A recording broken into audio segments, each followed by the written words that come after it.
Nama saya Hira, anak saya sekarang insya Allah tanggal 21 nanti 6 bulan. Jadi pas banget ikutnya, alhamdulillah pas diadain. Pertanyaannya mungkin untuk Dokter Clara. Yang pertama, sekarang kan ada slow cooker ya. Kalau untuk slow cooker itu masaknya kan memang lama. Mau nanya menghilangkan gizi dari makanan yang kita masak atau tidak? Itu yang pertama. Kemudian yang kedua, makanan frozen. Sekarang kan saya juga termasuk korban buku juga. Jadi terlalu banyak baca buku mungkin. Frozen, makanan yang kita simpan frozen, kebetulan saya bekerja. Jadi kayaknya mungkin saya akan lebih percaya kalau saya siapin sendiri. Tapi apakah bagus atau tidak untuk makanan yang beku dan tipe makanan apa aja kalau misalkan bisa yang frozen. Itu aja dulu mungkin, terima kasih. Nama saya Cynthia. Kebetulan anak saya udah 10 bulan. MPASI-nya dari awal kebetulan lancar. Kadang-kadang GTM, cuman saya selalu positifnya sih karena giginya tumbuh. Mengunyahnya agak telat, jadi baru di usia 9 ke 10 bulan itu baru bisa lancar mengunyah. Nah, pertanyaan saya, seringkali kan di resep-resep masakan untuk anak-anak dan bayi gitu kan ada susu. Kebetulan saya masih ASI. Nah, saya mau tanyanya, kan katanya ASInya jangan dimasak. Jadi kalau dulu zaman masih bubur gitu kan dicampur langsung ya pada saat terakhir. Kalau misalnya mau bikin masakan yang susunya itu jadi komponen di masakan gitu, apakah itu masih pakai ASI atau misalnya ada yang bilang ganti susu kedelai gitu.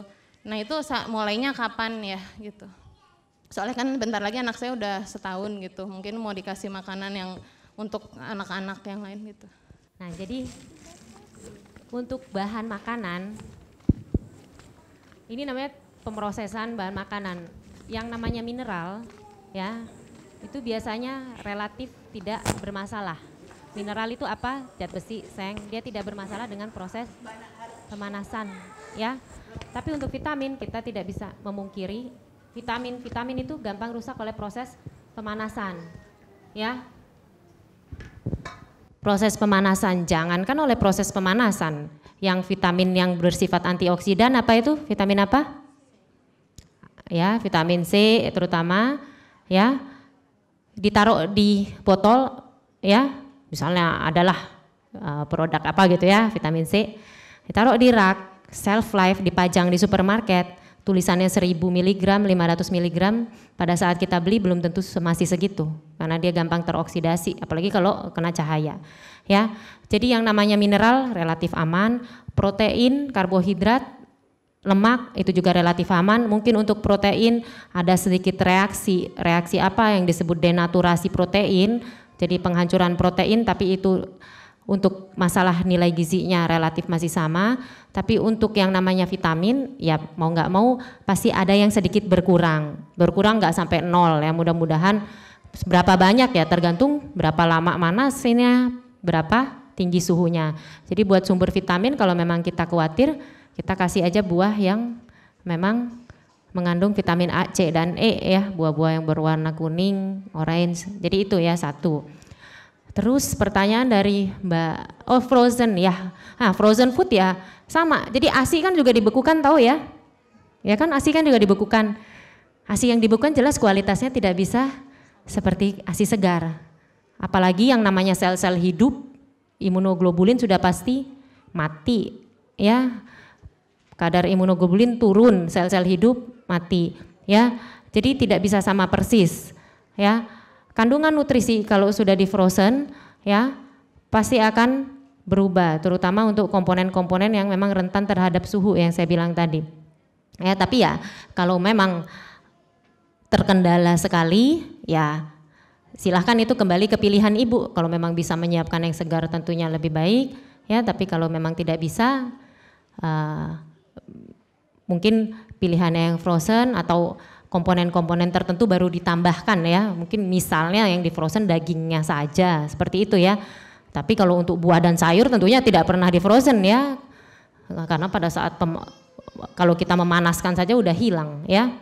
Oke, satu lagi susu ya. Anaknya pakai susu formula Mbak Cynthia?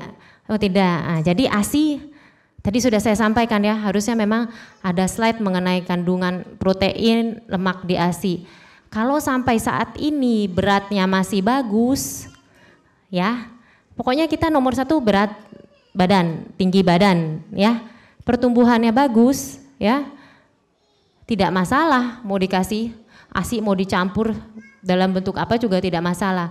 Tapi kalau sudah menunjukkan tanda-tanda, nah masalah tanda-tanda itu yang agak sulit. Tadi saya udah jelaskan ya, mikronutrien kita nggak bisa lihat. Lihat begini pucat apa enggak kelihatan kecuali kalau HB-nya udah 7.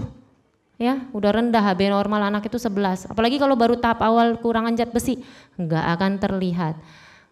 Jadi kalau misalnya Mbak Cynthia merasa sudah bisa memberikan makanan pendamping ASI yang berkualitas, protein, zat besi yang tidak bisa dipenuhi dari ASI, oke silakan ASI-nya lanjut aja. Tapi kalau merasa tidak bisa, ya sudah tahu sendiri jawabannya ya, berarti harus bagaimana memenuhinya. Ya. Saya cuma mau share aja, saya kebetulan senang banget tentang makanan sehat. Slow cooker menurut saya, kalau sayur udah pasti jangan ditaruh di slow cooker. Ya, jadi dia kalau daging sama beras bolehlah. Tapi kalau nanti sudah, sayur itu kan gampang sekali ya, cuman jadi mendidih, masukkan, matikan gitu. Ya jadi slow cooker, sayur jangan masukkan slow cooker karena sayur itu juga semakin segar semakin bagus. Tapi memang mentah jangan, tidak boleh ya karena takut parasit, takut penyakit-penyakit di dalam sayur itu sendiri. Tadi yang tanya kedua itu udah mau hampir setahun ya. Hampir setahun itu sebetulnya kalau udah 11 bulan itu dia bisa pakai bumbu lengkap. Kalau mau pakai bikin pasta juga bisa. Ada krim sup kan, krim susu yang dipakai untuk masak kan sebetulnya ya boleh ya.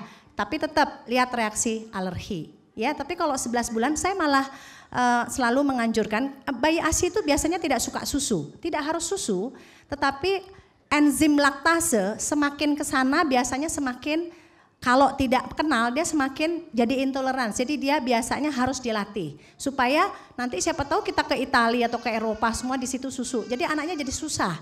Jadi kalau dia udah mendekati setahun, kenalkan sama semua rasa. Ya, tidak harus susu formula ya, tidak harus. Tetapi kalau kita mau bikin pasta, spaghetti yang misalnya carbonara segala gitu, kasih aja yang krim susu sup, yang krim yang untuk masak misalnya. Kalau baru mulai tentu saja bertahap. Tapi biasanya itu justru membuat bayi itu jadi lebih happy. Jangan bertahan dengan rasa yang memang kan paling bagus, rasa original. Tetapi kalau dia udah mulai susah makan, coba yang lebih nano-nano rasanya. Ya. Selamat siang, nama saya Desi. Anak saya baru 6 bulan 5 Mei kemarin. Saya mau tanya, stick ke jadwal makan itu gimana ya? Karena kalau misalnya jam 12 dia harus makan siang, kadang dia tuh tidur siangnya baru setengah 12 misalnya. Jam setengah 2 dia baru bangun. Saya bingung kalau bangunin juga pasti cranky gitu. Jadi ada strategi atau saya harus tetap stick atau gimana cara menyiasatinya? Terima kasih. Selamat pagi dokter. Dokter Tiwi dapat salam dari Sela. Miss you dokter, katanya begitu tadi. Saya tanya untuk Dokter Clara, dok, gimana cara pemberian MPASI pertama untuk bayi prematur? Kebetulan adiknya Sela lahir prematur 31 minggu, kemarin sempat di NICU Bunda 25 hari. Tapi sekarang usianya sudah, kalau menurut dari usia dia lahir sudah 6 bulan. Kalau pemberian MPASI pertamanya gimana ya dok untuk bayi prematur? Terima kasih dokter. Jadwal makan. Saya selalu bilang sama ibu-ibu, soalnya saya juga sering lihat bayi-bayi bawanya ke mall ya. Jadi kalau bisa jadwal makan itu sama dengan jadwal tidur ya, berhubungan, makan, tidur, main ya biasanya. Jadi kalau paling bagus, nanti mungkin dokter Clara nambahkan, paling bagus makan itu habis mandi atau habis tidur. Kalau ngantuk udah pasti itu tadi ya, jadi waktunya ya tidak tepat tadi ya, jadi waktunya tidak, nanti dokter Clara akan nambahkan. Kalau masih bisa merubah, bagus. Tapi kalau nggak bisa merubah, apalagi baru mulai belajar makan, itu kan kita masih ada makan pagi dan makan sore. Jadi kan tadi kan jadwalnya 3 kali, apakah semua nanti dokter Clara yang. Tapi menurut saya kalau waktunya tidur ya jangan dibangunkan, ya kan? Jadi baru bangun nanti mulai ngasih makan. Mungkin nanti dokter Clara yang melengkapi. Ya. Terima kasih.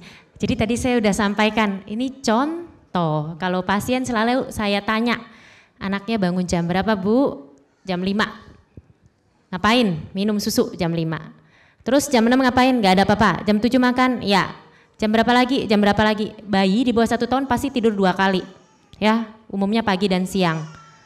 Jadi tentunya pada jam tidur jangan dibangunkan. Jadi maksud di jam 12 tadi, esensinya dari contoh jadwal makan adalah lihat bahwa itu per 2 jam dan bahwa jam ASI harus berjarak dengan jam makan. Itu intinya. Dan untuk setiap anak ya beda-beda. Kalau dia jam setengah 12 tidur, bisa kita buat misalnya umumnya kan mau tidur itu suka netek. Ya, mungkin dia jam 11 neteknya atau mungkin kalau dia tidurnya jam 10 sampai jam 12, jam 10 sebelum tidur dia netek, bangun tidur jam 12 dia makan. Ya, kalau memang dia makan paginya itu bisa pagi, misalnya jam 6 bangun, sudah seger, ya nggak ngantuk. Kan ada bayi yang bangun jam 6, jam 5, ada juga bayi yang bangun jam 7, ya.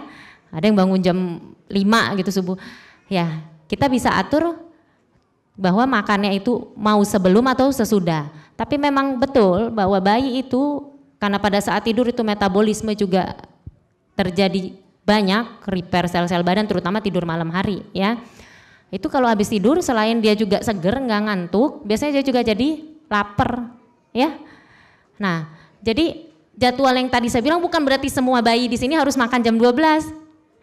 Maksudnya adalah 2 jam jarak antara ASI dan makan. Kalau dia tidurnya jam 9, jam 11 udah bangun, ya udah setengah jam setelah bangun main-main sebentar ya kasih makan ya. Ada memang kemarin anak yang berantakan banget jadwal hidupnya. Saya sampai bilang jadwal hidupnya.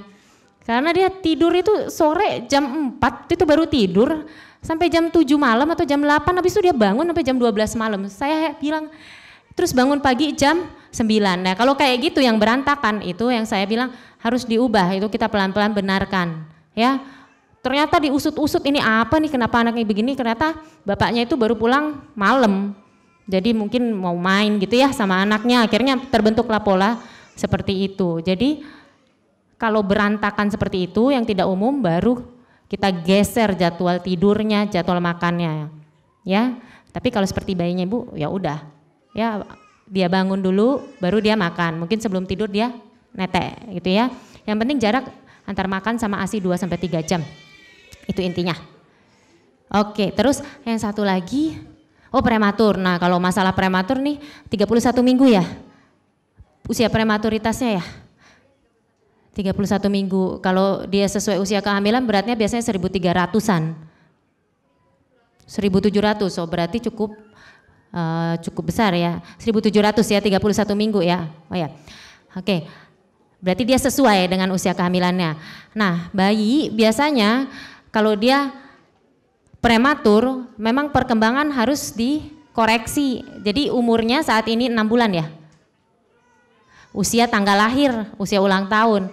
Tapi kalau usia perkembangan dikurangin 9 minggu, jadi sekitar 4 bulan seminggu lah ya, atau 4 bulan ya, sekitar 4 bulan ya, kan dikuranginnya 9 minggu. Kita selalu mengkoreksi ke usia 40 minggu kalau bayi prematur.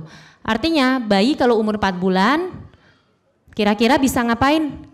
Bisa negakin kepala enggak? Ya mungkin ada yang bisa, ada yang belum bisa, apalagi ini hati-hati ini bayi prematur. Bayi prematur kalau dia lama di NICU ya, itu kan perkembangan dia juga selanjutnya mungkin ada keterlambatan yang harus dikejar, bukan berarti nggak bisa dikejar. Untuk bayi prematur itu adalah kasus khusus ya, yang harus ditangani langsung individual ya, dan setiap bayi prematur walaupun sama-sama 31 minggu nggak bisa disamain ya, nggak bisa disamakan ya, karena pada saat awal lahir juga yang dirawat di NICU 2 bulan sama yang cuma dirawat di NICU 1 minggu tentunya beda dong ya. Yang dirawat di NICU 2 bulan udah pasti beratnya terlambat ngejarnya ya, karena dia sakit lama, yang satu kan cepat ya. Jadi 4 bulan umumnya perkembangan bayi ya mungkin belum bisa duduk dengan tegak. Jadi kita lihat kesiapan motorik itu satu ya, dan yang kedua adalah lihat berat badan. Umumnya saya rasa kalau dia bayi prematur yang di bawah 1.800 masih bisa pakai ASI, tapi kalau di bawah 1.500 itu tidak bisa. Jadi saya nggak tahu itu pakai ASI atau susu formula, rasanya sih sudah ditambah susu formula pasti ya. Nah, kita lihat perkembangan berat badannya. Kalau memang masih bagus dan kemampuan motoriknya belum bisa siap ya, jangan dikasih makan dulu ya, stimulasi dulu ya, latih dulu ya, apalagi kalau kepalanya masih letoy. Iya, iya kalau gitu kita lihat motoriknya ya. Oke, ya. Saya rasa kasus-kasus yang prematur ya, mungkin Dokter Clara harus lihat ya. Jadi kalau masih di Jakarta, ya mungkin lebih baik datang karena mungkin mesti lihat yang lain. Bukan hanya keinginannya makan saja, tapi mungkin tadi perkembangannya mengejar enggak. Karena kan kalau makan dia harus bisa duduk benar, kemudian dia harus nelen bagus gitu. Ya, oke. Baik, selamat siang dok. Terima kasih atas kesempatannya. Yang ingin saya tanyakan, saya dapat buku tentang rekomendasi pemberian makanan pendamping berdasarkan WHO. Tadi itu pada usia 8 bulan katanya sudah bisa makan pakai finger food. Sedangkan di sini usia 6,5 sampai 9 bulan itu teksturnya masih bubur kental dan bubur saring. Yang mana yang harus saya kenapa bisa beda gitu dok, mana yang harus dipilih. Terus yang kedua, untuk MPASI pertama, kan tadi dimulai dengan bubur susu ya dok. Nah itu sampai usia berapa dan keberagaman makannya itu seperti apa? Karena saya pernah diajari katanya dari usia 6 bulan pertama kali MPASI itu semakin beragam, katanya semakin baik. Jadi mulai protein, buah, kacang-kacangan dan lain sebagainya sudah mulai dikenalkan dari awal. Itu bagaimana dok? Terima kasih. Siang dok, aku mau tanya ke dokter Tiwi. Di sini sebenarnya anak saya tuh masih 4 bulan dengan pertumbuhan berat badan yang sebenarnya nggak terlalu optimal karena berat badan lahir tuh 3,1, sekarang 4 bulan itu masih 5,6. Kemudian dokter anak saya itu menyarankan untuk MPASI ditarik di 4 bulan. Yang ingin saya tanyakan pertama, apakah kan dari slide dokter Tiwi ada opsi untuk suplementasinya itu bisa formula dulu atau MPASI. Yang ingin saya tanyakan apakah saya harus ngecek dulu yang kemampuan motorik untuk makannya itu baru apakah harus ngecek dulu kemampuan motorik atau langsung MPASI aja. Terus treatmentnya yang kalau memang harus MPASI, treatmentnya sama nggak sih sama yang 6 bulan? Karena posisinya kan mungkin dia belum bisa duduk. Terus yang aku khawatirin lagi ngelihat grafik yang mulai 4 bulan atau 6 bulan tuh grafiknya turun. Takutnya tuh niatnya pengen nambahin berat badan malah dia jadi turun, malah jadi mogok makan gitu kan. Jadi tambah pusing lagi, takutnya gitu sih. Ya makasih. Ternyata stres ya Bu ya. Silakan dok. Ya, satu dulu ya. Nah tadi mungkin kesalahan, jadi gini, apa sih yang disebut finger food? Maksudnya adalah bayi itu mulai dilatih untuk bisa mengembangkan kemampuan motorik untuk makan sesuai usia. Paling dini itu adalah usia 8 bulan karena lumayan lah udah bisa menggenggam dengan jauh lebih baik, koordinasi antirnya mengambil makanan terus masukkan ke mulut. Kalau usia 6 bulan mana mungkin bisa makanannya nyampe ke mulut, nyampenya ke kuping, ke kepala ya. Jadi itu hanya tujuan untuk merangsang kemampuan motorik dan umumnya itu masih belum bisa memegang sendok. Finger food memang pakai tangan dia pegang. Tapi untuk tekstur makanan dan secara keseluruhan porsi makanan memang masih harus dibantu. Jadi bedakan antara feeding dan eating. Apa bedanya? Feeding dikasih makan, disuapin. Ada caregivernya, entah orang tua, entah babysitter. Umumnya itu sampai usia 2 tahun masih bisa diterima. Ya, atau ada yang sampai 3 tahun. Di atas 3 tahun mutlak harus eating. Makan sendiri harus bisa. Kalau di Amerika nggak ada babysitter sama sekali. Ya. Kecuali selebritis ya, kalau enggak princess. Jadi umur 1 tahun atau umur 2 tahun anaknya biasanya udah dilatih karena terpaksa oleh keadaan. Nah, jadi tujuannya adalah melatih motorik supaya bisa makan. Itu yang paling awal kita mulai dengan finger food. Ya, usia 8 bulan udah bisa. harus dalam pengawasan ya, karena dia takutnya ada yang udah tumbuh gigi terus megang wortel kukus. Biasanya finger food adalah makanan yang potongannya itu kecil sehingga gampang dipegang dan bisa gampang dikunyah gitu ya, merangsang mengunyah juga. Hati-hati tapi tersedak ya, jadi tetap harus diawasin ya. Nah itu tujuannya buat melatih itu aja, jadi bisa sambil makan sambil dia bisa pegang. Tapi tetap aja untuk porsi makanan, tekstur yang mengikuti 6 bulan itu yang masih lumat, 8 bulan harus udah coba yang mulai kasar dan memang harus butuh disuapin, masih belum bisa bayi 8 bulan makan sendiri. Ya itu ya prinsipnya itu. Ya yang ASI ya dok. Tadi juga nyambung Dokter Clara, ada yang ketinggalan mungkin kayaknya yang saring segala ya. Jadi kalau lihat mulut itu saring 6 bulan. Ngunyah itu fase sensitif dan kritisnya. Jadi artinya tadi kan udah dibilang belajar itu dia perlu waktu. Jadi tentu saja sekasar yang bayinya mampu. Ya, tapi jangan apalagi kalau udah 8 bulan disaring, disogok air lagi. Jadi tidak ada kesempatan dia untuk belajar. Tapi tentu saja kita lihat kemampuan bayi karena itu masing-masing berbeda. Tapi jangan tidak diberi kesempatan. Ya, biasanya belajar makan itu paling gampang tuh saat lapar memang ya. Tadi Dokter Clara bolak-balik bilang bahwa baru bangun itu biasanya lapar. Jadi kalau kita mau naikkan tekstur saat dia baru bangun misalnya gitu ya. Tapi kalau cair 8 bulan udah pasti nanti akan sulit. Jadi nanti yang tadi GTM dan ngemut itu biasanya ya. Jadi 6 bulan saring atau cair sekali, 8 bulan tadi finger food belajar, tidak harus bisa tapi beri kesempatan belajar. Sama seperti tadi makan sendiri mungkin 2 tahun tapi dia harus belajar dari 8 bulan, 12 bulan. Karena ini sebetulnya kemampuan yang lama-lama dia bisa, tapi lamanya itu lama sekali. Katanya bisa 10.000 kali begini baru dia bisa gitu ya. Jadi artinya semakin kasar tentu saja semakin baik dan masing-masing bayi berbeda. Ada yang 6 bulan dia udah mulai ngunyah-ngunyah. Jadi kita bisa naikkan tekstur, lihat bayinya. Yang tadi yang 4 bulan 5,6 ya. Jadi memang tadi saya tadi 4 bulan, kalau dia 4 bulan kurang, tapi kita lihat kurangnya dari kapan itu ya. Sudah dari bulan pertama. Ya itu pas-pasan banget bahkan kurang ya. Saya biasanya mengintervensi pakai ASI perah. Ada ASI perah? Nah kalau ada ASI perah coba naikkan dengan ASI perah. Ya jadi biasanya itu suplementasi itu bisa dengan ASI perah. Suplementasi itu artinya dia tidak dari payudara langsung. Ya jadi dia bisa dari ASI perah. Karena banyak juga ibu-ibu yang 4 bulan beratnya kecil tapi ASI perahnya banyak. Ya, nah itu ASI perahnya dulu dia naikkan dengan ASI perah. Karena kadang-kadang kita memberikan makan, kalau dilihat dari usia bisa, tapi begitu dikasih nggak bisa pup. Itu sering kalau dia terlalu kecil. Ya, jadi saran saya kalau masih ada ASI perah pakai ASI perah.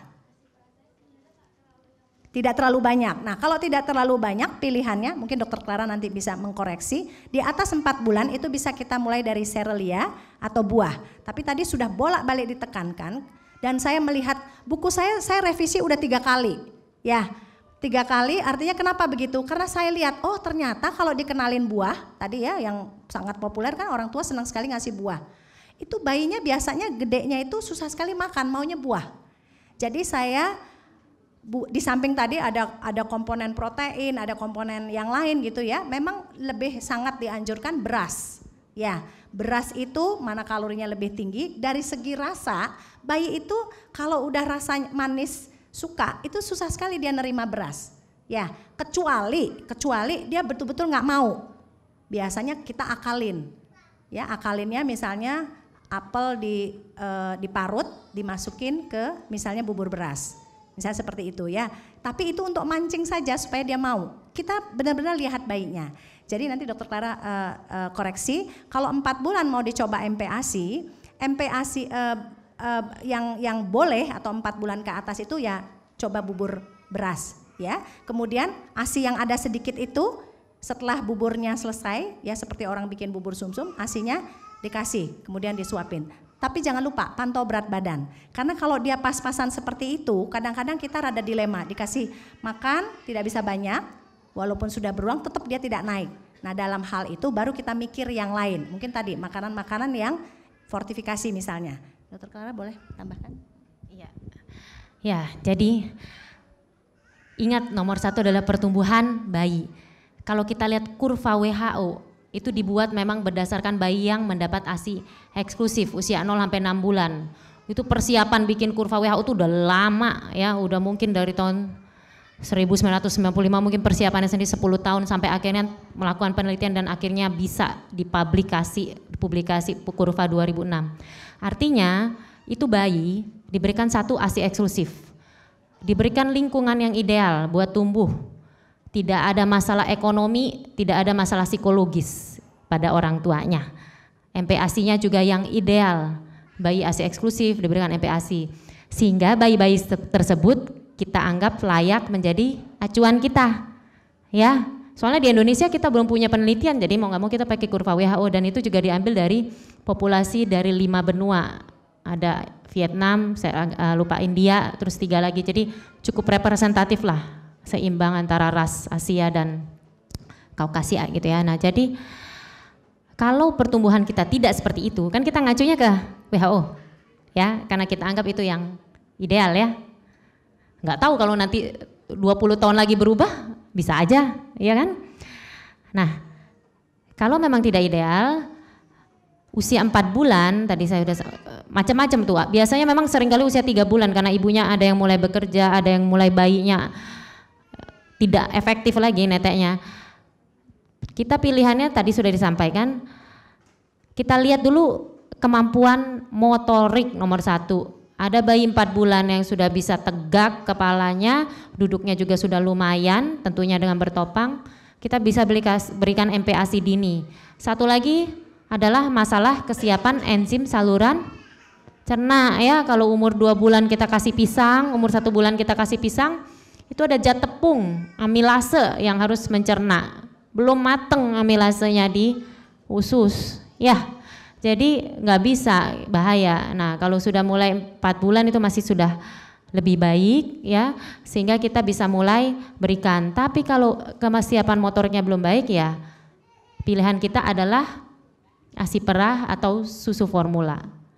ASI perah yang memenuhi syarat ya, memenuhi syarat keamanan ya. Ada donor-donor tadi Bang Asi harusnya itu diperiksa dulu ya terhadap hepatitis B, HIV, HTLV itu macam-macam persyaratannya. Hanya di kita saja ini yang belum berkembang ya donor Bang Asinya ya. Di banyak negara itu, baik negara maju atau negara Asia sebenarnya sudah banyak berkembang. Nah jadi kalau memang tidak ada persediaan ASI perah, mau tidak mau kita memberikan suplementasi susu formula.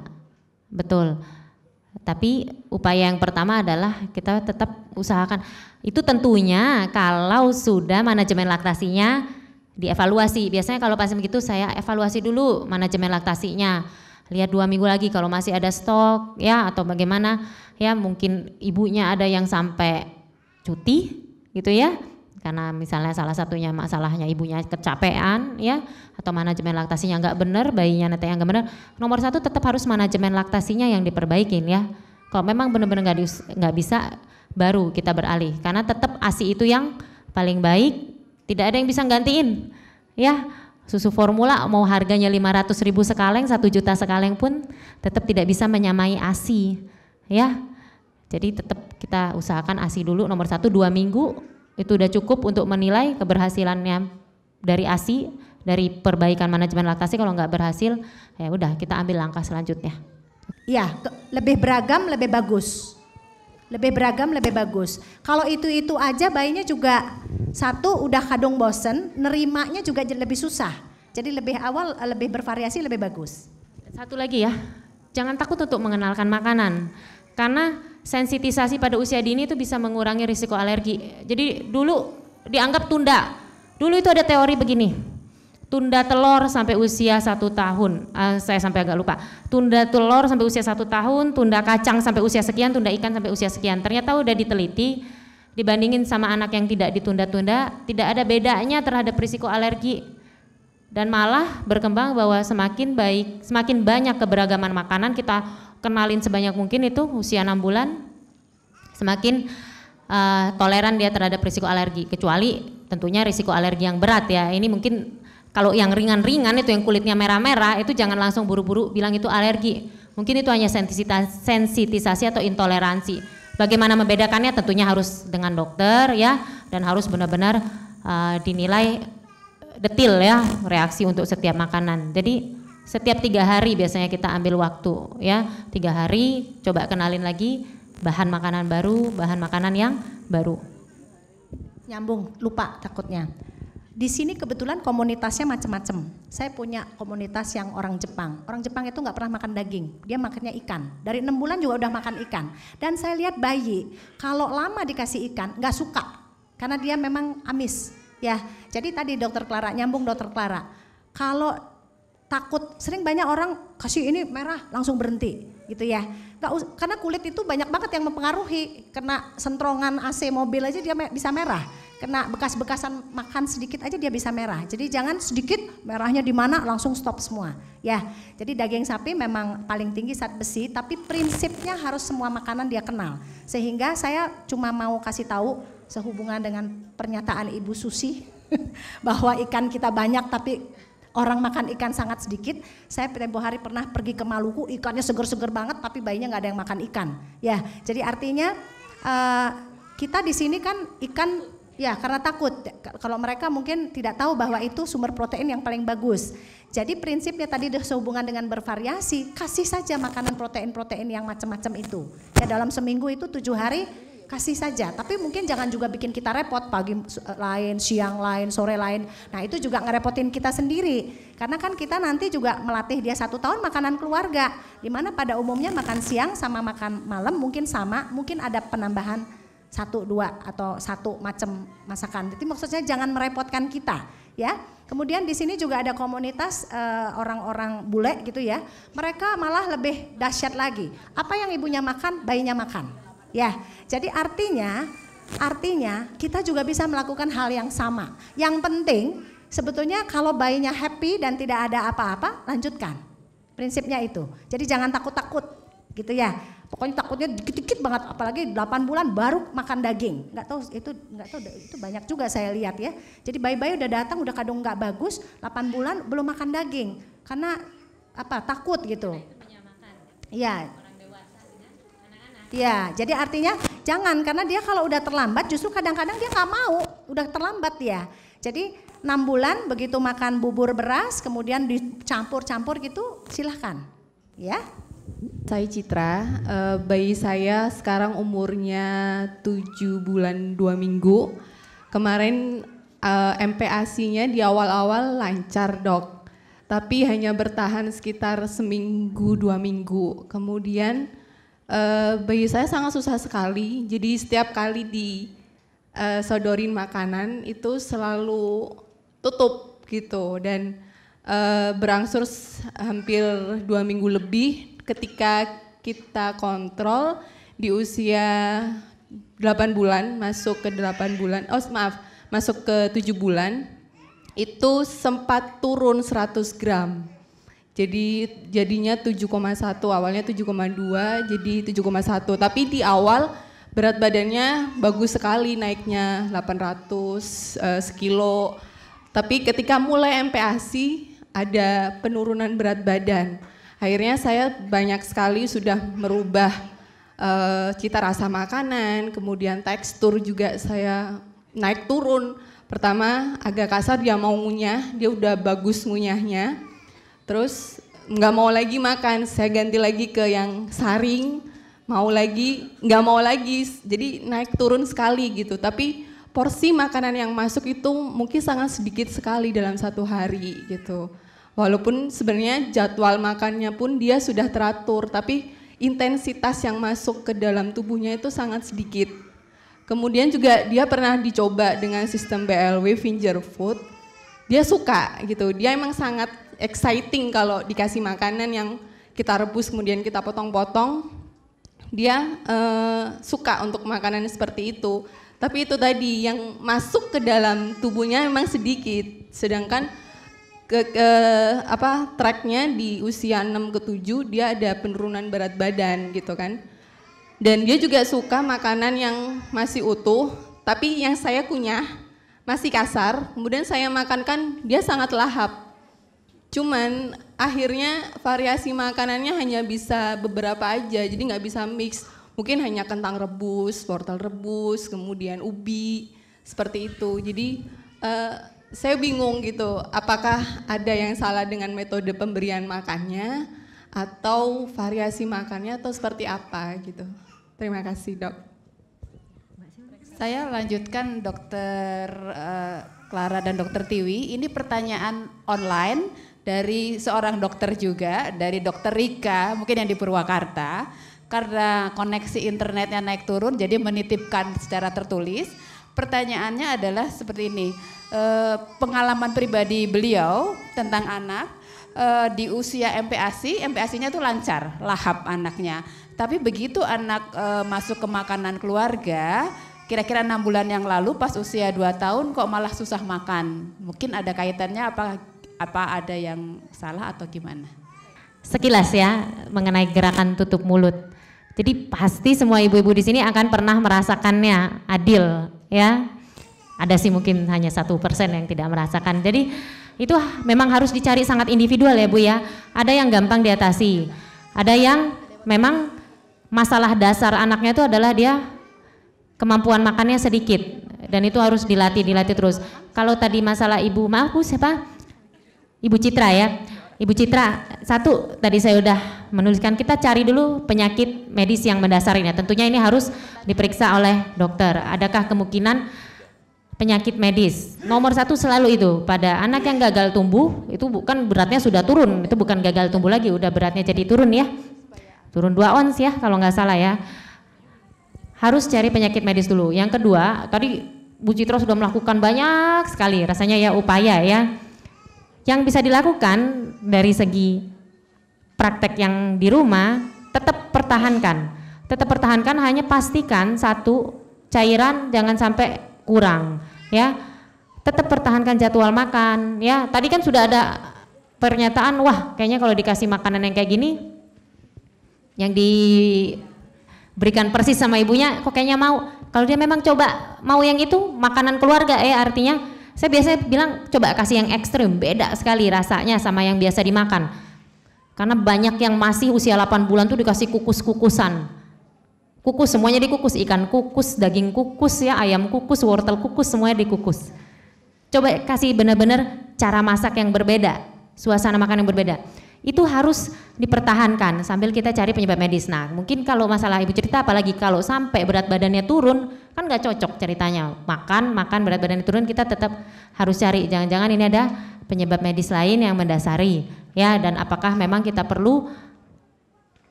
pemberian nutrisi yang khusus, dalam arti makanan yang khusus, bukan kita tidak bisa lagi sudah dengan menggunakan pendekatan yang MPASI yang seperti biasa atau ASI seperti yang dilakukan pada umumnya ya. Jadi saya saran sih kalau memang sudah masalahnya sampai berat badannya turun, jangan kan berat badannya turun, berat badannya tidak naik saja, itu kita mesti lihat anaknya dulu ya Bu ya, bagaimana keadaannya. Terus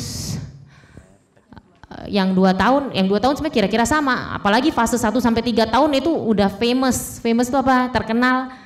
Mulai susah makan, ada yang bilang picky eater, ada yang biasanya suka telur sampai setiap hari, terus tiba-tiba nggak mau makan lagi, ya.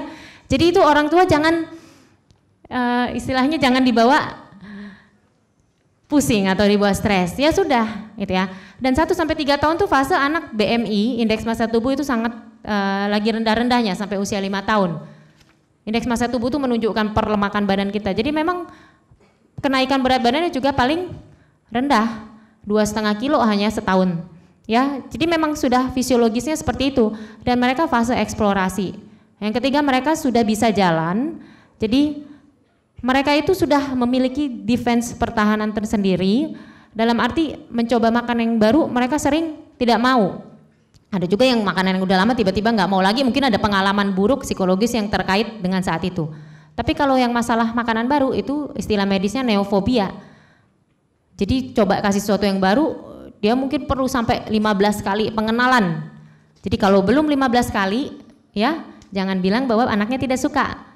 Ya, coba dulu 15 kali dalam suasana yang netral. Jadi kalau yang tadi 2 tahun, tetap nomor 1, cari masalah medis, ya, masalah medis yang mungkin menyebabkan anak ini pertumbuhannya tidak baik dan juga nafsu makannya tidak baik. Yang kedua, lihat perilakunya, apakah ada perubahan selama ini ya, selain dari tadi ibunya tetap sabar, kreatif ya. Seperti itu. Nama saya Ajeng, anak saya udah 11 bulan lebih, akhir bulan ini genap 1 tahun. Nah, yang mau saya tanyakan mengenai MPASI pisang, Dok. Selama ini kan saya udah sering kasih anak saya pisang ya. Cuman biasanya saya kasihnya bagian luar, bagian pinggirnya aja, bagian tengah yang ada bijinya itu nggak pernah saya kasih. Karena kata orang-orang itu kan bikin sembelit.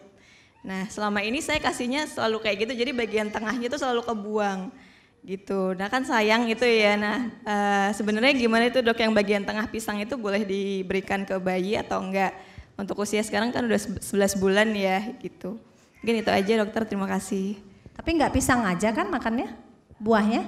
Iya, pisangnya sekarang buat snack aja sih. Tapi jadi kan, pisang aja? Maksudnya buah yang enggak, lain? udah bervariasi. Iya. Kalau 11 bulan mah Bu, makan apa aja boleh. Dalam-dalamnya juga boleh, asal jangan kulitnya. Oh iya. Saya juga banyak belajar dari para orang tua ya. 6 bulan dikasih buah naga, nggak apa-apa tuh. Ya, jadi artinya apa aja boleh, memang tidak ada apa aja boleh gitu. Ya, kemudian kalau kita nggak nyoba, kita nggak tahu juga reaksinya. Jadi kita kasih aja, misalnya dia sembelit, pastikan itu nggak yang membuat, gitu ya. Jadi artinya karena kalau kita nggak nyoba itu tadi yang takut-takut alergi, kasih aja dulu, ya. Kalau nggak nyoba, nggak ada yang tahu dan reaksi itu sangat individual. Masing-masing anak itu berbeda. Ya, jadi kok 11 bulan apalagi saya rasa sih kasih. Apelnya nggak dikukus kan 11 bulan? Enggak ya. Jadi karena kukus itu sebetulnya kalau apel dan pir kalau kita lihat kukus itu cuma di awal. Kesananya mah kasih aja seger. Kalau dikukus tadi Dokter Clara udah bilang ya kalau vitaminnya kan hilang dia. Ya, jadi jangankan dikukus taruh aja agak panas sedikit hilang dia vitamin C-nya. Ya, jadi artinya jangan takut-takut ya kalau udah keluar dari sini yang baru-baru belajar makan harusnya tidak ada kesulitan makan. Kalau dia lagi jelek, misalnya lagi tumbuh gigi atau lagi sakit, dia pasti ada penurunan. Jangan dipaksa. Saya sering kali kalau yang udah 2 tahun, 1 tahun, mujarab banget tuh disuruh berenang, lapar dia nanti. Ya, kemudian yang mandi pakai air panas itu kasih mandi air dingin. Jangan langsung digebyurin air dingin, teriak-teriak anaknya. Tapi artinya dingin kadang-kadang atau bergerak kadang-kadang membuat bayinya lebih lapar. Ya. Nama saya Suilanda, anak saya 14 bulan, lagi ngalamin fase malas makan. Dari tadi udah 5 kali ya, 6. Iya, kalau kata orang tua saya sih ini mungkin mau tumbuh gigi lebih banyak atau lagi mau belajar lari gitu.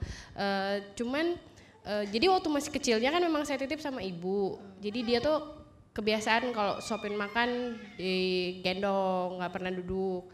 Terus makannya juga ini nggak mau nih makan yang nggak keras, udah halusin lagi aja gitu. Jadi kayak sampai umur 11 bulan makannya masih lembek, nggak lunak-lunak banget, tapi masih kayak cenderung lunak gitu. Terus juga jangan pakai gula garam dulu ya, nggak boleh gitu.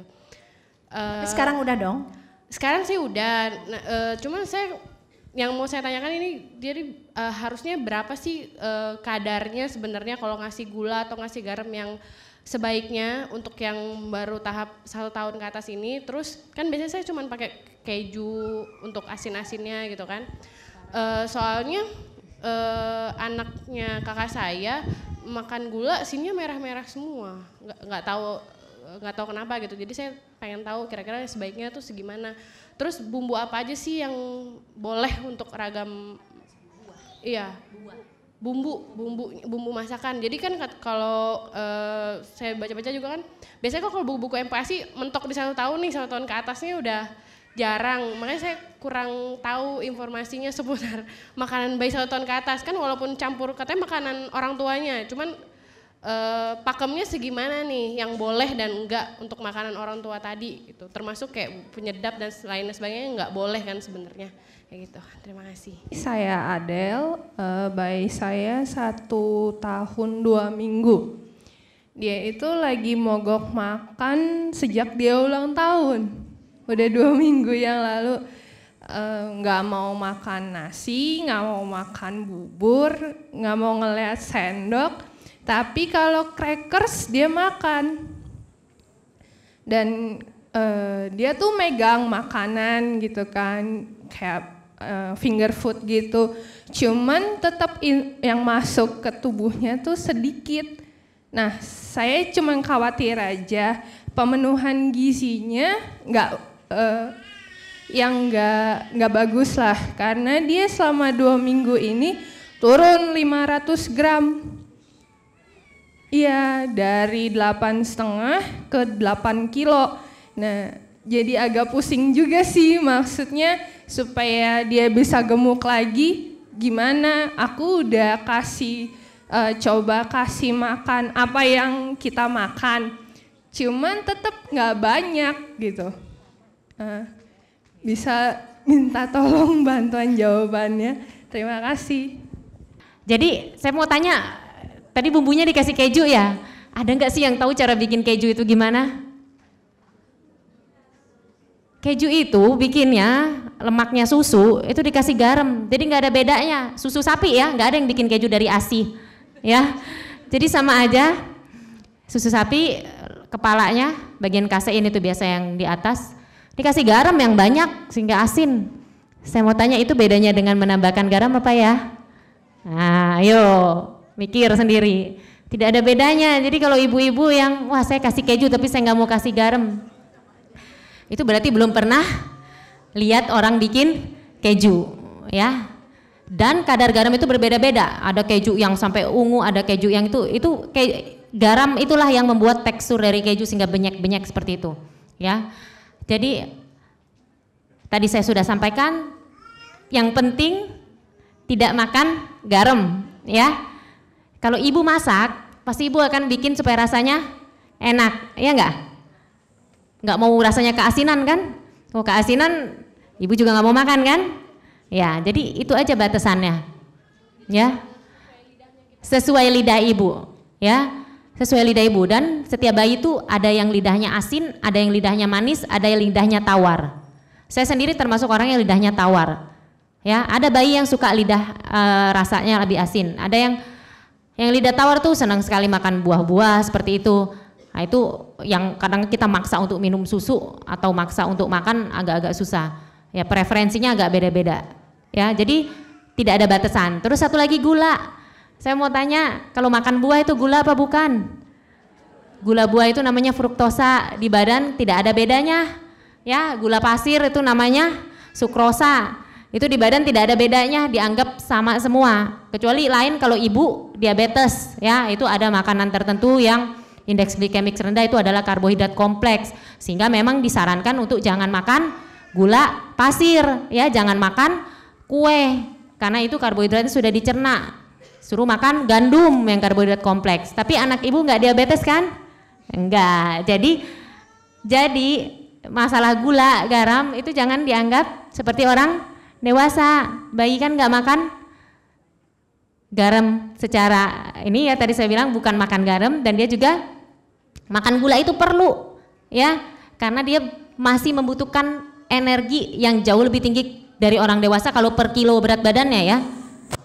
Nah, energi itu datang dari mana? Ya semuanya, karbohidrat, protein, lemak secara seimbang, ya. Dan dia nggak ada masalah mau dikasih gula dalam bentuk gandum, mau dikasih gula dalam bentuk beras, dalam bentuk kentang, roti, atau mau dalam bentuk gula pasir, ya. Kita bukan lagi ngomong diet untuk orang diabetes, ya. Jadi jangan dicampur aduk ilmu orang dewasa sama ilmu bayi, ya. Oke, itu satu, udah selesai. Berarti yang satu lagi, 1 bulan 2 minggu, ya. Iya, 1 tahun 2 minggu lagi join the club, ya Bu, ya. Ya, kalau sampai turun kita harus lihat ya Bu, ya, benar-benar ya.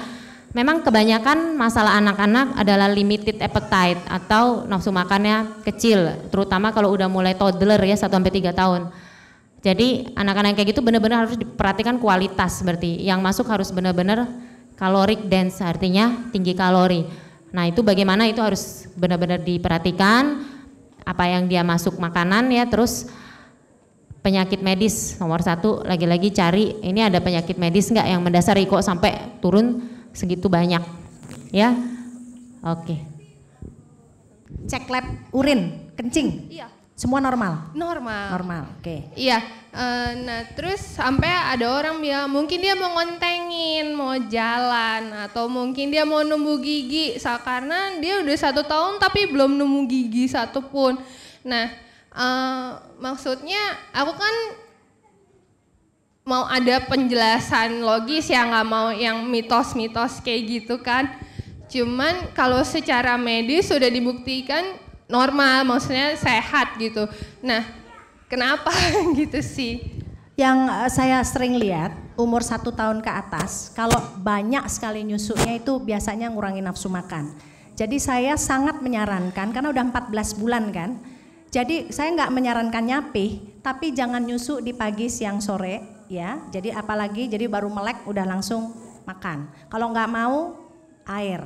Ya, tapi jangan dikasih tetek, karena kalau tetek itu biasanya tambah. Kemarin saya baru menolong karena ibunya hamil, ya, kemudian bermasalah, nyapihnya dicepetin, persis kayak itu, 12 bulan, 8,5 kilo, baru nyapih 2 minggu, makannya naik dia. Ya, jadi artinya saya sangat menyarankan ibu-ibu yang menyusui dan bayinya udah mendekati setahun dan mogok makan, nyusunya dikurangi. Ya, nyusunya sangat dikurangi karena nyusu itu kan tadi ya perkembangan mulut itu 0,4 bulan ngisep ya, tapi waktunya belajar makan yang sangat kritis itu 6-10 bulan ya, yang paling susah 8-10 bulan karena di situ kita harus belajar mengunyah. Nah, saat dia belajar mengunyah, kalau dia tetap dengan terampilnya ngenyot, dia biasanya akan jatuh ke dalam tidak mau makan atau nyengkem atau GTM ya. Jadi untuk ibu karena semua udah diperiksa, kencingnya diperiksa, darahnya diperiksa, karena banyak kita bayi-bayi kita di sini 30% anemia bayi-bayi ASI. Jadi saya rajin banget ngecek di umur 1 tahun ya. Kalau 6 bulan kadang-kadang kalau bayinya gemuk susah sekali ngecek. Kalau memang riwayatnya ibunya anemi, seksio itu juga mempertinggi anemianya ya. Jadi kalau saya ragu-ragu dengan berat badan, biasa saya ngecek di usia 6 bulan. 12 bulan rata-rata saya minta untuk ngecek zat besi. Kemudian rata-rata saya minta untuk mengurangi frekuensi menyusui. Jadi tolong dilakukan itu ya, karena itu sangat membantu untuk bayi lapar.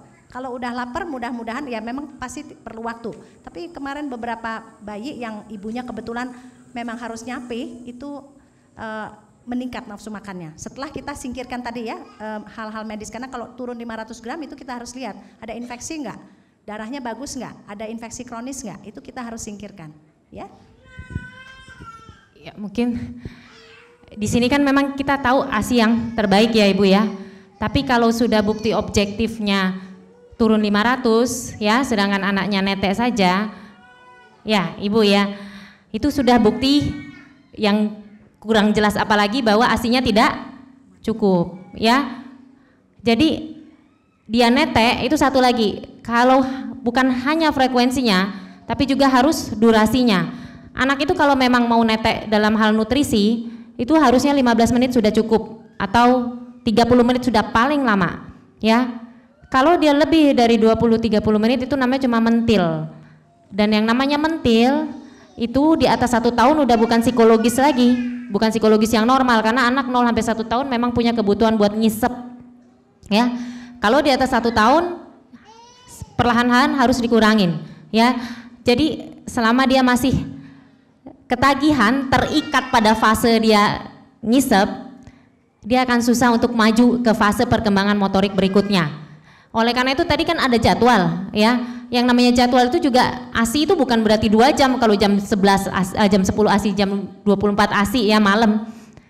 Dia netek, mentil, lepasin, netek, mentil, lepasin. Dan kalau memang itu sangat mengganggu, apalagi kalau nilai nutrisi dari ASI itu sudah tidak ada ya, sudah dilihat objektifnya beratnya turun ya. Itu harus lebih baik disapi ya dibandingkan dia tidak makan sama sekali ya. Karena nilai nutrisi dari ASI itu yang masih kita pertahankan pada usia di atas 1 tahun itu mungkin yang adalah faktor kekebalan seperti itu yang masih bisa memberikan manfaat ya. Tapi kalau untuk yang lain-lain apalagi mikronutrien itu sudah sangat turun ya. Jadi harap diperhatikan, itu ada istilah ya, kalau guru saya sebutnya itu sakau netek ya, persis kayak orang kecanduan ngerokok. Tapi bukan ASI, itu hanya mentil, ya. Oke. Terima kasih. Selamat siang Ibu. Nama saya Hedi. Saya punya bayi umur 7 bulan. Bayi saya makannya banyak, variatif. Tapi kadang-kadang suka sembelit, setelah 3 hari 4 hari baru pupi. Terus pernah waktu itu dikasih saran katanya pakai Microlax. Yang pertama pertanyaan saya adalah sebenarnya yang menyebabkan bayi sembelit itu apa?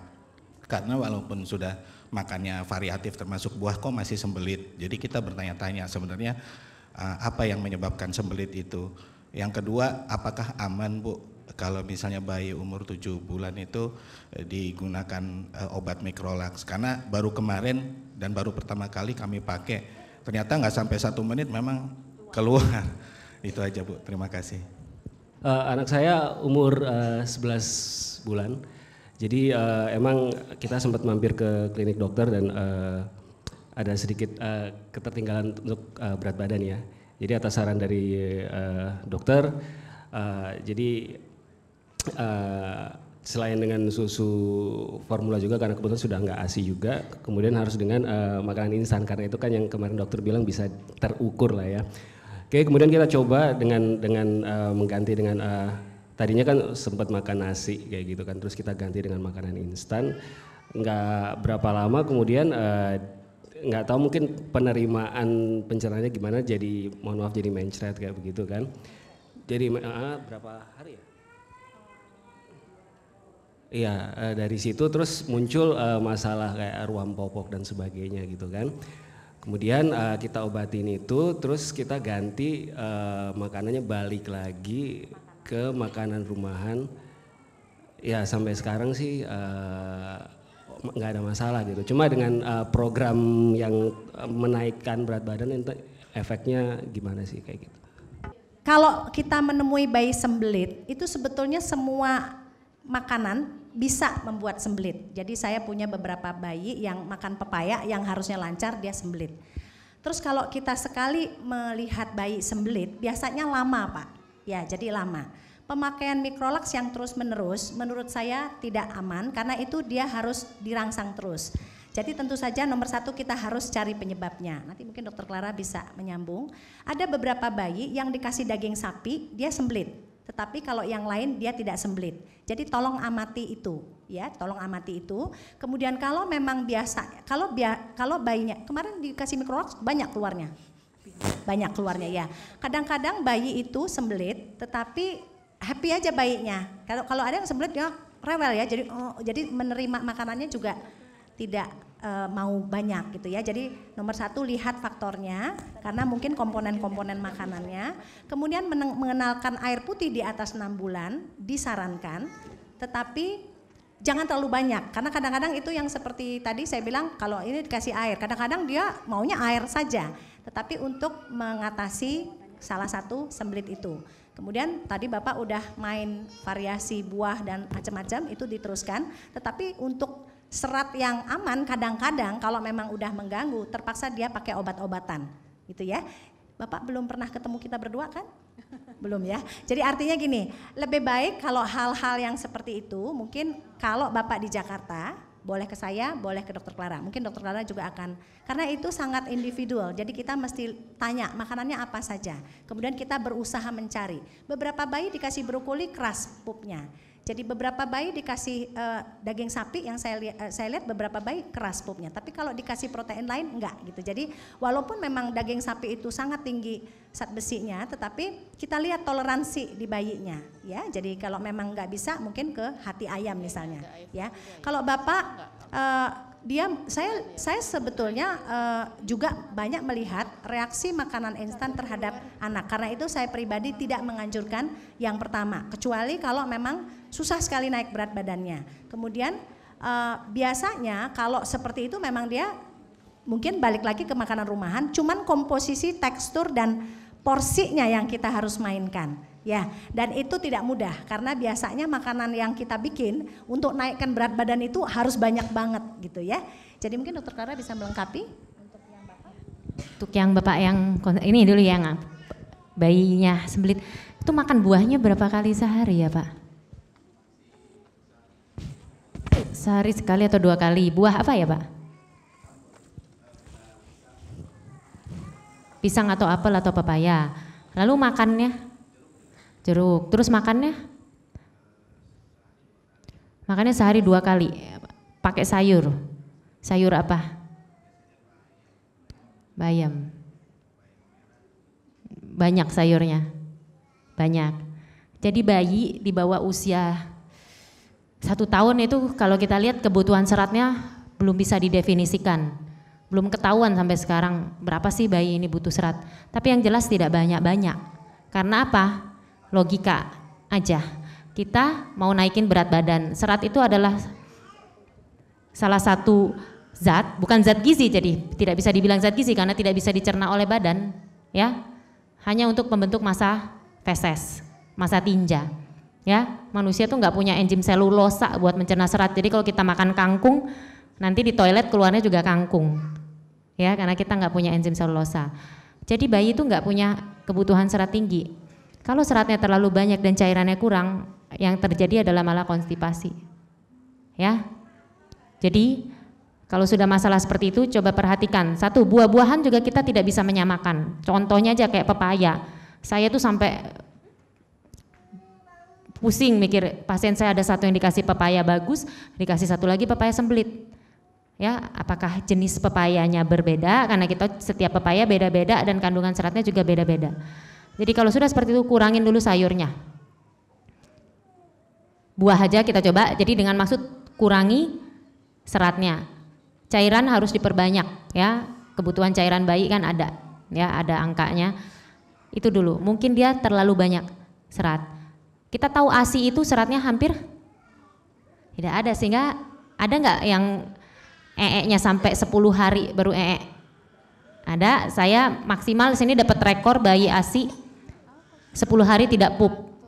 Bukan karena konstipasi, kotorannya bulat-bulat kayak kotoran kambing, bukan, karena memang ya penyerapannya sempurna, hampir 90%. Ya, nggak ada yang tidak diserap. Ya. Jadi ASI itu sendiri hampir nggak ada seratnya. Ya. Nah, oleh karena itu di bawah 1 tahun itu belum ada panduan untuk kebutuhan serat berapa pada bayi. Jadi itu saya kira seratnya itu yang harus dilihat.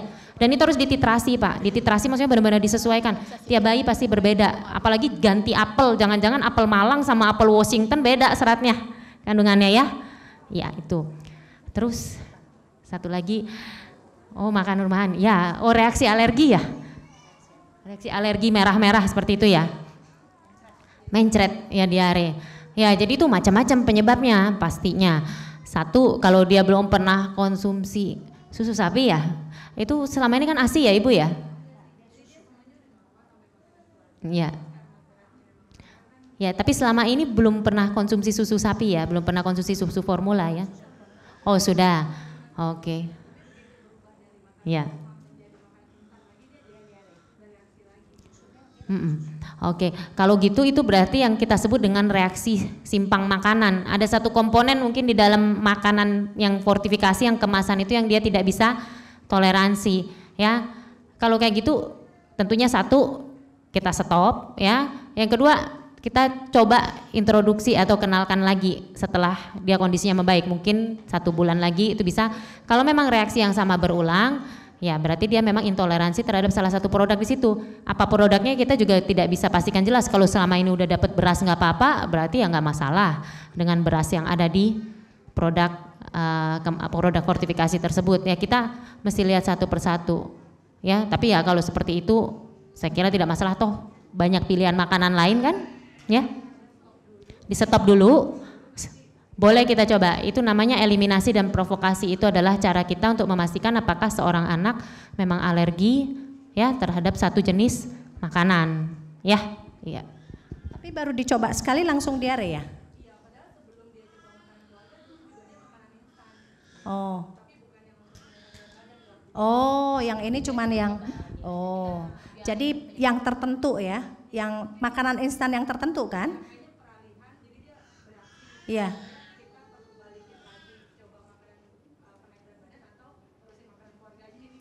Tapi dulu udah pernah makanan instan?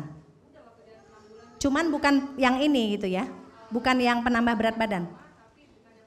Iya, jadi saya rasa sih makanan instan yang lain mungkin dia bisa, yang sesuai usia. Di samping makanan rumahannya tetap lanjutkan, sambil dipantau berat badan. Karena kalau dia udah pakai susu formula, makanan instan yang bukan yang kemarin dicoba, bisa ada makanan rumahan, sebetulnya lumayan banyak pilihan. Yang penting kita harus monitor, berat badannya harus menuju naik, karena nggak boleh tetap apalagi turun, ya.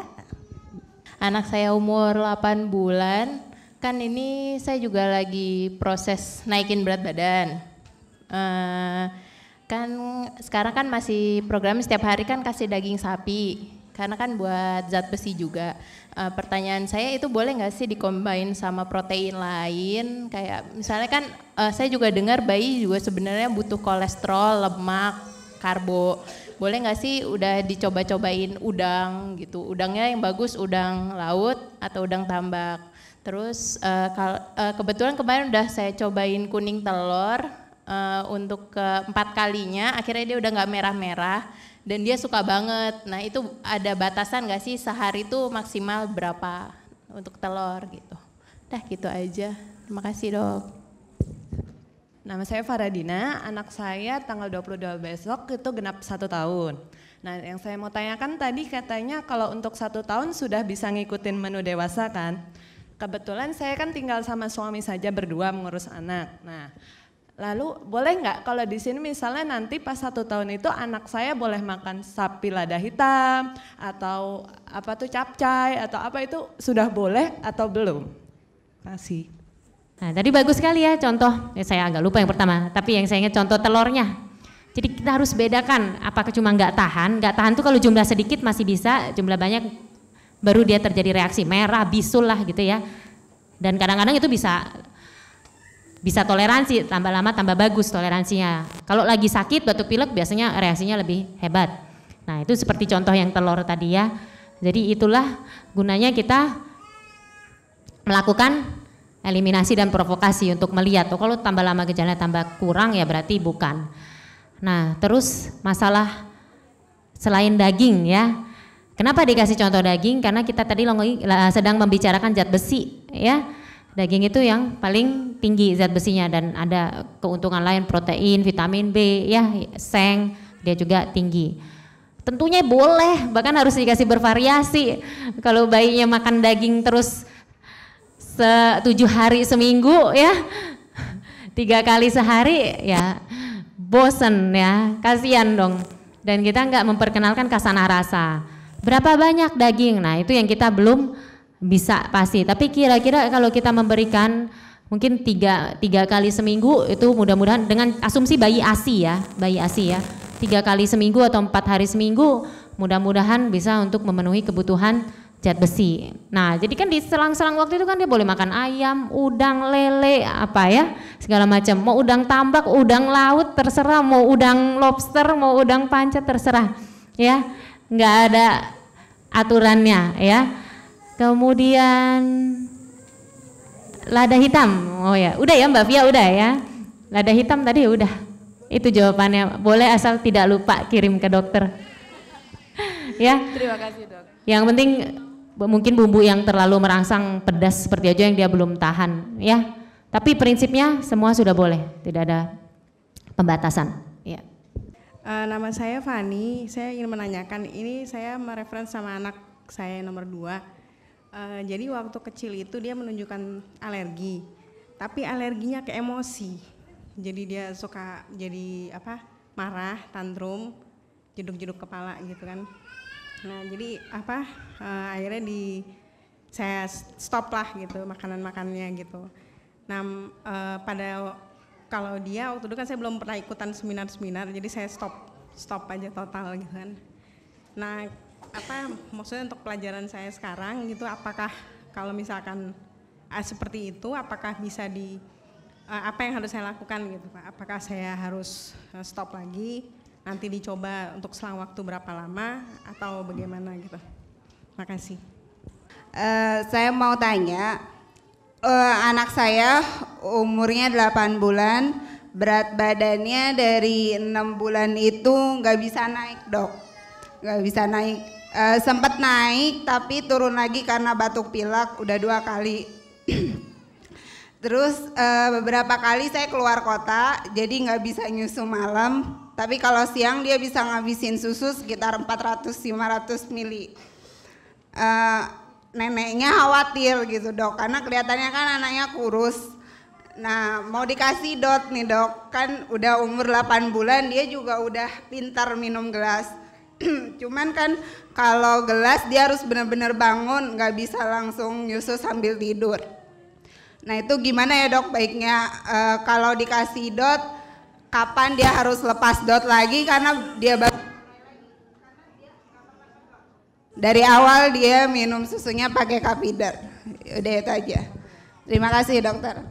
Saya cuman pesen ya, alergi itu boleh aja kita ketahui, kita antisipasi. Tapi kalau bisa jangan terus-terusan di stop. Kita harus membuktikan betul nggak dugaan kita. Ya, jadi misalnya ada makanan yang kita curigai, kita stop 2-3 minggu, coba lagi. Waktu mencoba itu pagi, siang, sore, biasanya reaksi alergi itu semakin sore semakin jelas. Jadi kalau nyoba mungkin antara pagi atau siang supaya reaksinya biasanya pada saat anak bagus, kemudian jangan saat anak sakit. Ya, tadi dokter Clara sudah bilang. Jadi sudah betul ibu, jadi kalau ibu nyetop sekarang, coba lagi jangan tiap hari.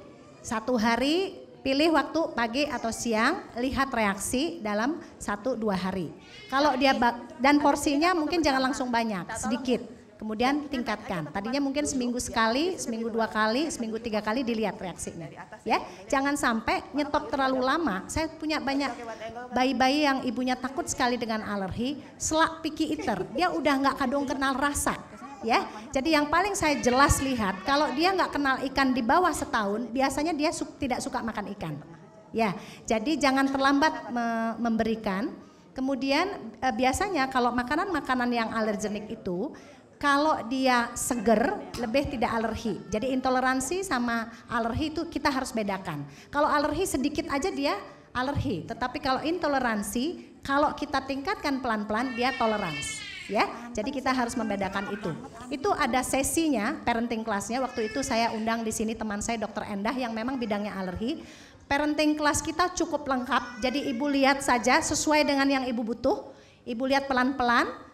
Suaranya aja ibu keluarkan juga cukup sambil ibu bisa ngomong, saya bisa nyusu ya. Jadi kemudian yang pertanyaan berikutnya 8 bulan tidak mengenal dot terus dikasih dot. Saya paling tidak setuju pada bayi yang ASI eksklusif 0-6 bulan terus mundur ke dot. Tadi kita lihat ya perkembangan mulut itu ada kelasnya ya. Justru kalau saya juga punya banyak sekali bayi yang full susu formula, itu pun saya latih untuk tidak minum susu sambil tidur. Karena itu menghilangkannya sangat sulit. Ya, kenapa bayi-bayi yang pakai susu formula itu giginya karies semua di usia 2 tahun? Karena terus sampai usia 2-3 tahun dia pasti pakai dot. Apalagi bayi bayi ASI yang tidak pernah mengenal dot, 8 bulan ibunya pergi ngasihnya dot. Ngasihnya sebetulnya memang tidak usah waktu tidur. Waktu tidur ya tidur. Ya, jadi waktu bangun kalau dia kurang minum ya dia haus, kasih minumnya. Kebutuhan cairannya dihitung sampai dia malam itu berapa, bereskan. Malam misalnya dia panjang tidur tidak minum tidak apa-apa. Gitu ya, asal kebutuhan cairannya cukup ya. Jadi kalau 8 bulan menurut saya kalau ibu pergi ya lebih bagus tidak pakai dot. Dihitung aja misalnya kalau dia 8 bulan kebutuhan susunya, kebutuhan ASINya 600 cc karena dia udah makan, habiskan sampai jam 7 jam 8. Kemudian caranya kalau tidak pakai dot lebih bagus karena nanti ibu akan sulit ketemu bayinya, netek dia nggak mau biasanya. Ya, nah tetapi ada untungnya ibunya tidak ada latihan dengan sipi cup. Kalau nggak bisa pakai sendok. Kalau nggak bisa, ya tentu saja volumenya akan awalnya sedikit, ya, tetapi lama-lama dia akan meningkat. Ingat, otak bayi atau anak belajar itu dengan pengulangan. Terus aja kita lakukan, pasti akan bisa. Saya selalu melihat bayi itu jauh lebih tinggi dari binatang. Binatang aja kita ajarin kencing di mana, bisa. Apalagi bayi. Saya punya teman yang senang sekali binatang, mau tidur cuci kaki anjingnya. Ya, dan dia bisa karena ritual itu dilakukan terus-menerus. Bayi itu kan lebih tinggi jauh dari binatang. Tetapi harus dikerjakan terus-menerus, rutin, terus saja pasti bisa. Sama dengan tadi belajar makan. Saya selalu menganjurkan finger food 8 bulan, belajar tidak ditarget, memang prosesnya yang kita butuh, latihannya. 1 tahun kalau dia bisa pakai sendok, kasih kesempatan. Kalau berantakan pasti berantakan, tapi jangan menghentikan hanya gara-gara seperti itu. Ya, pakai sedotan juga sama, nggak bisa. Tapi coba lihat bayi belajar sedotan. Biasanya dia nggak sengaja melakukan, karena kita nggak bisa ajarkan. Tapi kita beri kesempatan. Ya, 8 bulan, 10 bulan ada bayi yang saya pernah punya makan sama teman-teman, sama dokter bedah plastik di sini namanya Dokter Priscilla. Anaknya umur 11 bulan. Kita lagi makan, cuman itu baru pertama dipaparin, tiba-tiba dia bisa gitu, ibunya juga kaget. Ya jadi dia bisa, jadi dia kayak bernafas terus naik itunya, apa namanya minumannya, waktu itu dipesankan jus jeruk ya, jadi naik dia. Kemudian dia mau nyoba lagi karena buat dia juga sesuatu yang istimewa, jadi artinya kasih kesempatan bayinya. Kasih terus, pertama nggak bisa, tapi terus deh, pasti lama-lama bisa. Begitu juga yang tidak mau makan, coba deh di depan kita terus aja pagi, siang, sore, kalau kita makan ada aja terus dia, pasti meniru. Karena bayi itu dengan melihat dia meniru. Dan kalau udah meniru, biasanya lama-lama jadi bisa. Ya? Langsung aja nanti. Dokter Clara ada yang mau ditambahkan? Ada, Dokter Clara ada tambahan? Yes.